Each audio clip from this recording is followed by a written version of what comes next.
بسم اللہ الرحمن الرحیم۔ بیوی کو بغیر لباس کے دیکھنا۔ شوہر اور بیوی ایک دوسرے کو لباس کے بغیر دیکھنے کے بارے میں پیارے نبی صلی اللہ علیہ وآلہ وسلم نے کیا ارشاد فرمایا؟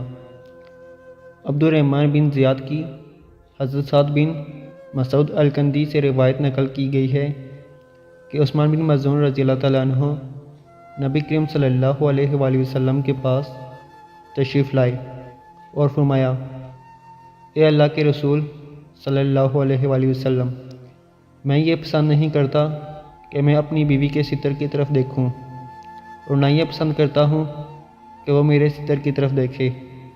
تو حضور صلی اللہ علیہ وآلہ وسلم نے ارشاد فرمایا: بے شک اللہ تعالیٰ نے اسے تمہارا اور تمہیں اس کا لباس بنایا ہے، اور میں ان کی یعنی حضور صلی اللہ علیہ وآلہ وسلم کے ازواج یہ چیز دیکھتا ہوں اور وہ میری یہ چیز دیکھتی ہیں۔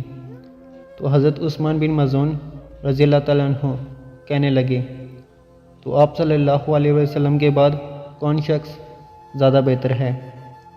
محترم بھائیوں اور بہنوں، حدیث شریف میں بالکل برہنہ ہونے کی ممانعت وارد ہے، اس لیے حیا کا تقاضا یہ ہے بالکل برہنہ نہ ہو، بلکہ چادر وغیرہ اوڑھ لیا کریں، لیکن ایک دوسرے کی شرمگاہ پر نگاہ نہ ڈالیں، اور شرمگاہ کے علاوہ ہر جگہ بوسہ لے سکتے ہیں۔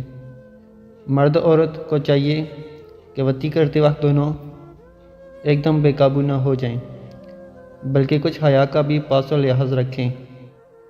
حضرت عائشہ رضی اللہ تعالیٰ عنہ فرماتی ہیں کہ پوری زندگی نہ میں نے حضور کا مقام ستر دیکھا اور نہ حضور نے میرا، لہٰذا اس حدیث کو سامنے رکھ کر اپنی خواہش پوری کریں۔